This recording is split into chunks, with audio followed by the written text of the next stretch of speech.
Dans cette vidéo, on va voir ensemble les 6 erreurs marketing les plus fréquentes que j'ai constatées en accompagnant plus de 30 cabinets avec le CAB.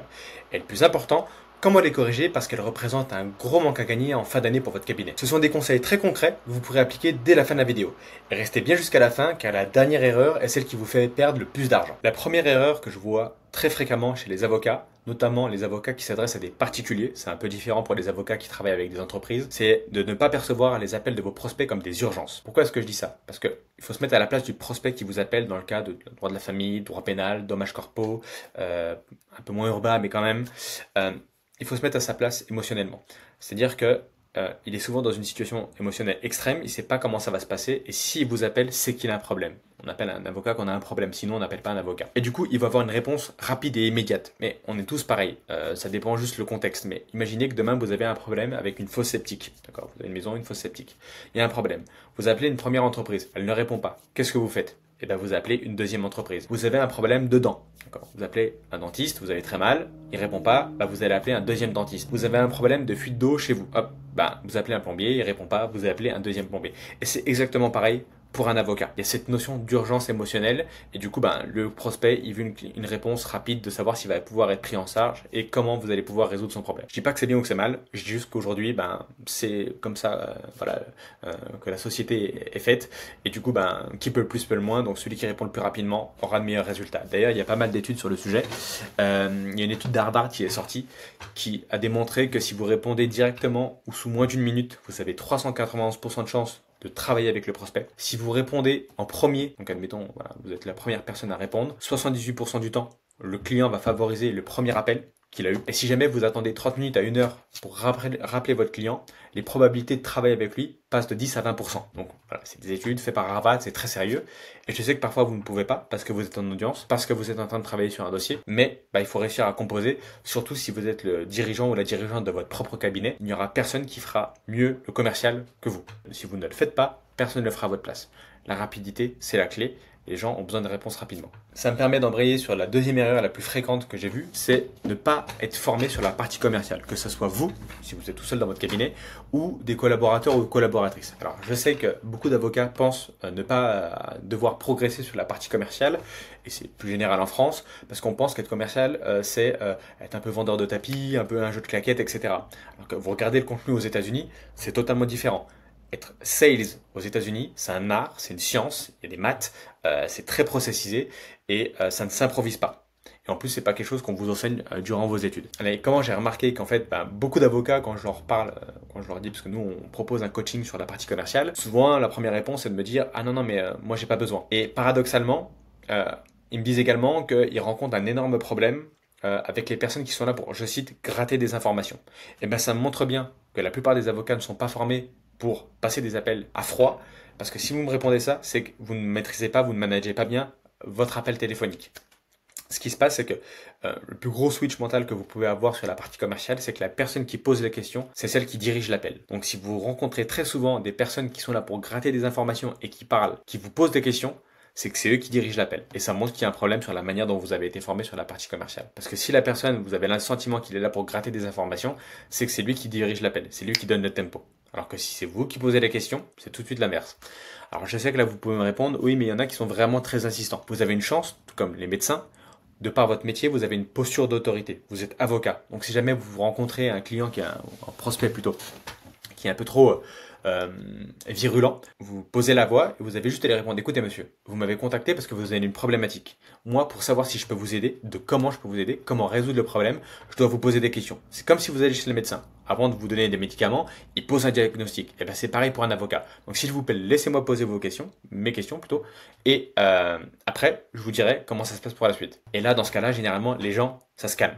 Et si jamais la personne est toujours virulente, vous pose des questions, veut gratter des informations, là il y a une excuse très simple à trouver, c'est excusez-moi monsieur, vous me prenez un peu, ou madame, vous me prenez un peu au dépourvu, je rentre en audience, est-ce que vous pouvez m'envoyer un mail et je vous répondrai avec plaisir, mais là en fait je ne peux pas vous répondre.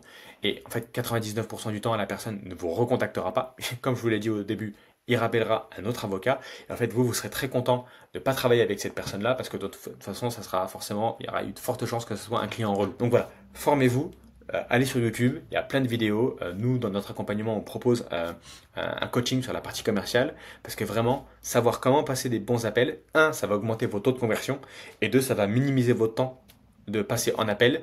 Et à la fin, quand on est dans un business de service comme les avocats, votre temps c'est de l'argent, c'est votre rentabilité, donc c'est super important de savoir comment le manager. La troisième erreur la plus fréquente que je vois chez les cabinets d'avocats, c'est de ne pas avoir des avis de la part de leurs clients, notamment sur la fiche Google My Business. Alors je sais que sur ce sujet, il y a deux camps qui s'affrontent, ceux qui le font et ceux qui ne le font pas. Donc moi je vais juste vous dire ce que nous on dit de faire aux avocats qu'on accompagne et ce qui leur permet d'avoir des bons résultats. C'est très simple, l'adage que je dis toujours c'est qui peut le plus peut le moins. Donc si je retraduis ça, ça veut dire qu'en fait, on a un cabinet qui a des avis et un cabinet qui n'en a pas. Le prospect, notamment le particulier, ira toujours chez celui qui a des avis. Parce que c'est le seul moyen qu'il a pour savoir si vous allez pouvoir l'aider sur sa problématique. À la fin, quand on est avocat, c'est très dur de se différencier entre vos confrères et vos consoeurs. Vous avez plus ou moins tous fait les mêmes études, vous traitez plus ou moins tous les mêmes sujets. Donc le moyen de se différencier, c'est est-ce que vous avez des bons résultats et est-ce que les gens sont satisfaits de vos services. Ça s'arrête là. Alors je sais qu'il y a deux arguments principaux contre les avis. Le premier, c'est que c'est pas facile d'en avoir. Nous, on a des cabinets d'avocats qu'on accompagne qui ont 50, 60, plus de 70 avis. Et effectivement, c'est pas facile d'en avoir, mais c'est possible. Donc si pour certains c'est possible, vous n'avez pas d'excuses. Et d'ailleurs, je vais même plus loin. Si c'est pas simple, pour vous, c'est que c'est pas simple pour les autres. Donc forcément, si vous en avez, ça sera toujours un plus, obligatoire. Le deuxième argument, c'est oui, mais les faux avis. Alors, je vais être un peu extrême, c'est un peu plus nuancé que ça, mais pour moi, c'est une légende urbaine. On a accompagné 31 cabinets d'avocats précisément. On a eu une fois un problème. Pour tous les autres, ça s'est très très bien passé. D'ailleurs, on n'a jamais eu de problème. Donc, je sais, on connaît le oui, mais je connais quelqu'un qui a eu un problème, etc., etc.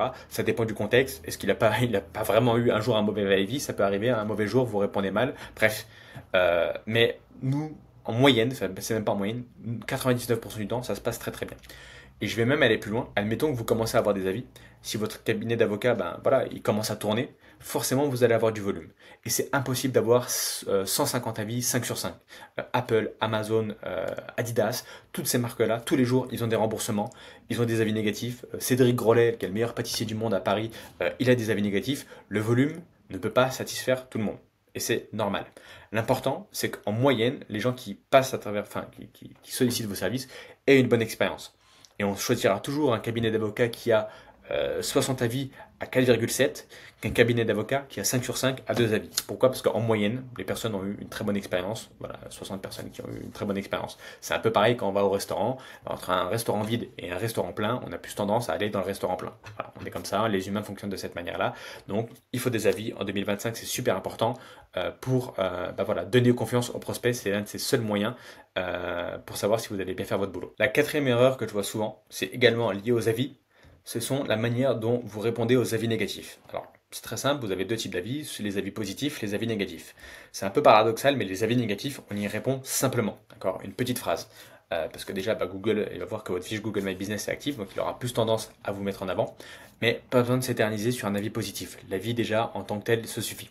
En revanche, sur les avis négatifs, là, vous devez sortir votre plus belle plume. Alors, toujours en respectant la déontologie, parce qu'il y a le secret professionnel, même s'il est biaisé, puisque la personne a déjà mis un avis négatif, mais vous ne pouvez pas expliquer de quoi est composé son dossier.